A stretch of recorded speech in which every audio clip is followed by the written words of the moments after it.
Yeah, hello everybody. I'm here back on my channel to review the WWF magazine December 1992 with the Heartbreak Kid Shawn Michaels on the cover. This is prime peak Shawn Michaels. So let's take a look at the magazine.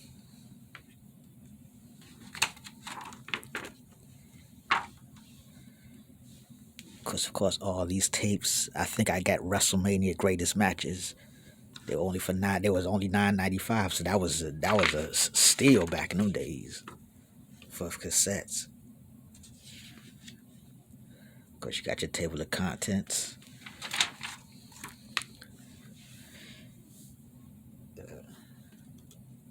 Program hyping up the Survivor Series,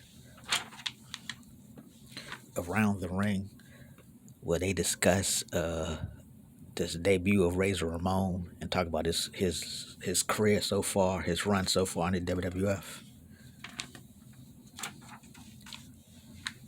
Fan forum where the fans ask their questions, or their letters, actually send their letters. Bobby Heenan's brainstorm column.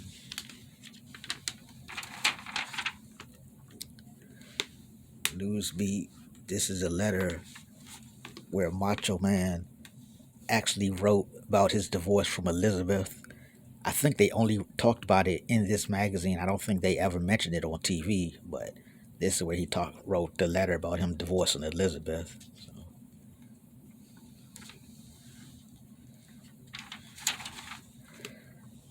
personality profile on Max Moon. So I guess this is Paul Diamond. I don't think this is Conan. I never actually saw the Conan version of Max Moon. I think I've only seen Paul Diamond.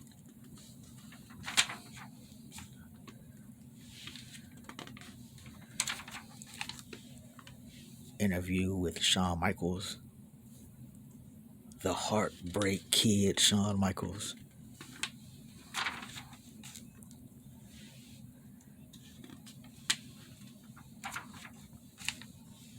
Battle of the Titans, Tatanka versus the Mountie.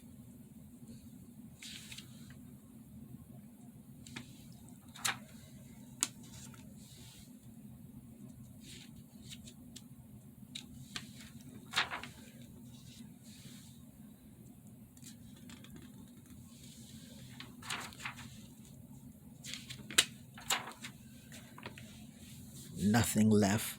Macho Man had one thing left, and Razor took it. So just talking about the feud between Macho Man and Razor Ramon. Yeah, it's like Razor Ramon came right out to cut and battle went right with a feud with Macho Man. You know, they must have had big plans. They obviously had big plans had high hopes for Razor Ramon. The Macho Man versus the guy who oozes machismo. Okay, the WWF merchandise catalog.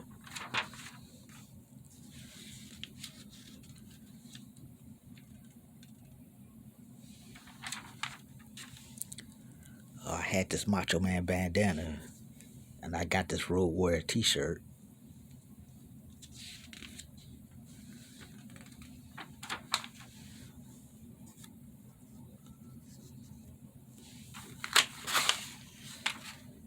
I got this Ric Flair T-shirt. I got this Roddy Piper T-shirt, and I had this Bret Hart T-shirt, but it wasn't a tank top.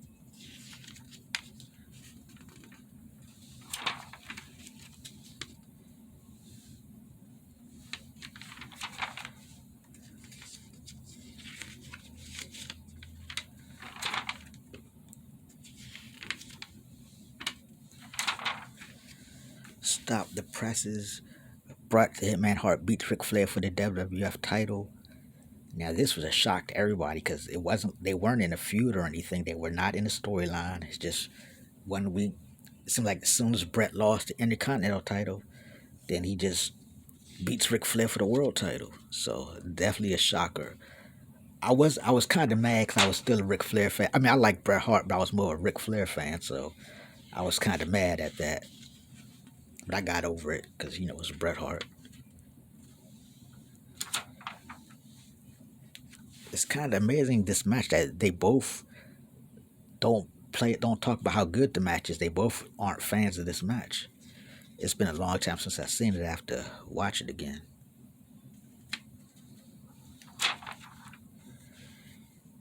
And this is the preview for Survivor Series. Of course, this main event would obviously change with the Warrior being gone, and they bring back Mr. Perfect. And Nails versus the Boss Man, Undertaker versus Kamala, the British Bulldog versus the Mountie, which I don't think that happens because I think Shawn Michaels had won the Intercontinental title by that time. Yeah, Shawn Michaels versus Bret Hart, title versus title. I mean, it wasn't title versus title, but they were both for champs.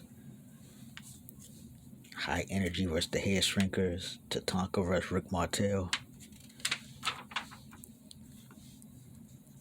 Bob Backlund, Wrestling Salvation. So this was the start of the comeback by Bob Backlund.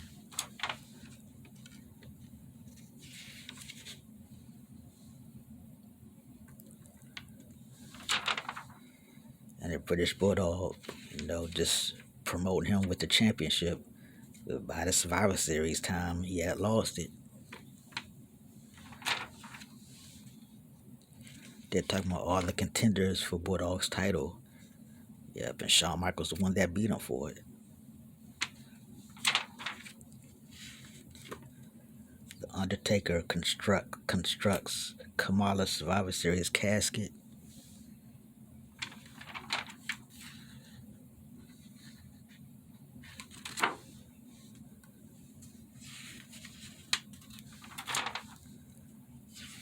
Ico Pro.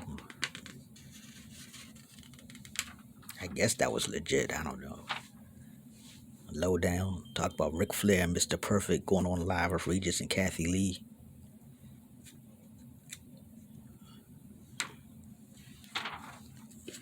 Viewpoint by Nails.